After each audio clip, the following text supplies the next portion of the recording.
Grazie. Innanzitutto buongiorno a tutti, non sto qui a fare la lista delle autorità perché ci passo una mattinata a salutarli tutti, quindi grazie a tutti di essere qui. Vorrei aggiungere alcune riflessioni a quelle che sono state fatte e che condivido. Intanto Stefano, dov'è Stefano? Eccolo qua. Fategli un applauso perché ce l'abbiamo fatta, no? E questo applauso lo dedichiamo anche a tutti quelli che hanno lavorato. Io vorrei essere un po' più crudo nella lettura di questo aspetto. Cioè voi la vedete, no? È 1936, sono 40 anni di storia di Goletta Verde più o meno, no? Li avete già celebrati.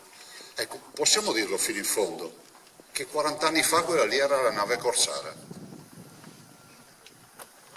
Dobbiamo guardarsi nelle palle degli occhi. 40 anni fa loro erano i nostri rompiballe. Perché se non diciamo queste cose non diamo il contenuto reale, a mio avviso, di questa giornata.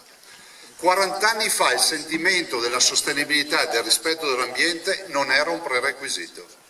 40 anni fa solo poche persone illuminate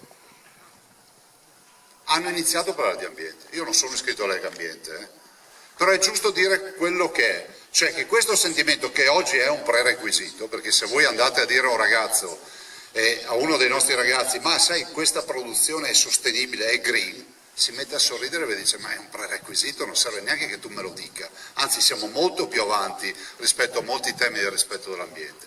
Quindi oggi ci vedo non solo un'azione pacificatrice, no?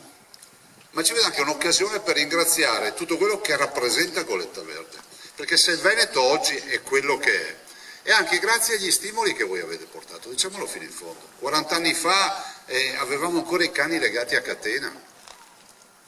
Voglio ricordare che il Veneto ha fatto una legge per evitare che i cani siano legati a catena, ma faccio un esempio per dire che 40 anni fa non c'era questa sensibilità ambientale.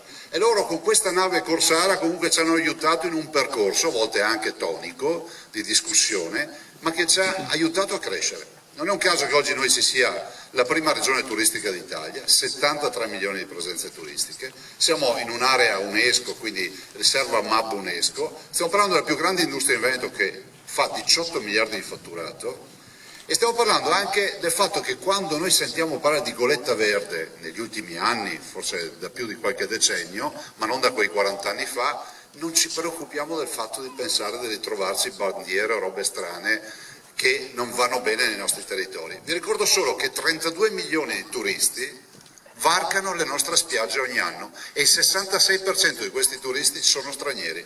Lo diceva prima Stefano Ciaffani, quando tu sei andato all'ONU e quando siete andati a parlare di Goletta Verde, di questo fenomeno che non è un fenomeno diciamo locale ma un fenomeno internazionale, e tu vai a portare un messaggio che noi comunque le acque le controlliamo, ma abbiamo anche la responsabilità di sapere che noi rischiamo di diventare cassa di risonanza negativa perché se abbiamo quasi il 70% di turisti stranieri è inevitabile che se qualcosa non funziona poi si ripercuote su tutto quello che è. Io spero che possa diventare veramente la nuova Amerigo Vespucci dell'ambiente, come l'hai definita te. E penso che ci siano tutti i presupposti, non solo per carità sicuramente cose nobili e sulle quali tutti abbiamo investito, che sia ancora attività di ricerca, ma direi un'attività ancora di formazione alla cultura del rispetto dell'ambiente. Cioè apriamole ai cittadini, è stato detto prima, no? Apriamole agli studenti, facciamo gli accordi con l'ufficio scolastico regionale. Questo perché ci aiuti a comunicare ancora molto di più. Ringrazio tutti quelli che hanno partecipato. È una squadra, la Regione è presente con più diciamo, realtà perché abbiamo il parco regionale del Delta del Po, c'è l'assessorato all'ambiente con ARPA, c'è l'assessorato ai parchi, c'è anche qui, non so che assessori ci sono qui oggi? Io non ho visto tutti ragazzi, siete in tanti. Corazzari, no, avevo sentito citare Bottacin, quindi l'assessore Corazzari, l'assessore Bottacin che è stato citato e poi volevo ringraziare la Fondazione Cariparo, facciamo un applauso alla Fondazione Cariparo. L'applauso non è solo per ringraziare, ma anche per prevedere che ci sarà ancora roba, no? Beh, se loro non ci fossero stati... E dopo, oltretutto, vi ricordo che qui sono arrivati anche molti finanziamenti europei, ma la leva, diciamo, economica ci serve sempre, finanziaria ci serve sempre per portare a casa soldi. Ovviamente ringrazio anch'io e saluto Barbara Degani, con la quale abbiamo iniziato qualche anno fa, e un po' tutti quelli che hanno lavorato, il Parco Regionale del Delta del Po, Goletta Lab. Ultima cosa, studiamo i delfini, io sono d'accordo, ci mancherebbe. La carretta, ma fatemi qualcosa sul granchio blu con questa goletta. Fa sorridere, ma in acqua la barca, Cioè, questa è la tragedia che rischia di trasformarsi in una tragedia ambientale, si chiama granchio blu. Quindi datevi, diciamo, parlo alla fondazione, parlo al comitato scientifico, diamoci un obiettivo, la regione lo sostiene, perché stiamo veramente facendo il diavolo a quattro assieme all'università, all'ARPA, insomma a tutti, perché questa è la vera tragedia.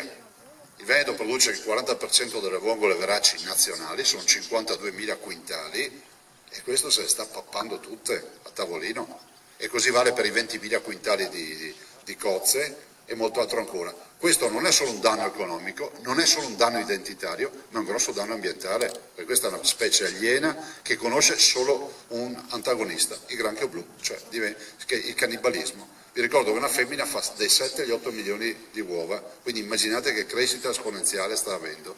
Quindi direi approfittiamo per dire ancora che Goletta Verde, o meglio Goletta Cattolica, è in prima fila. Grazie.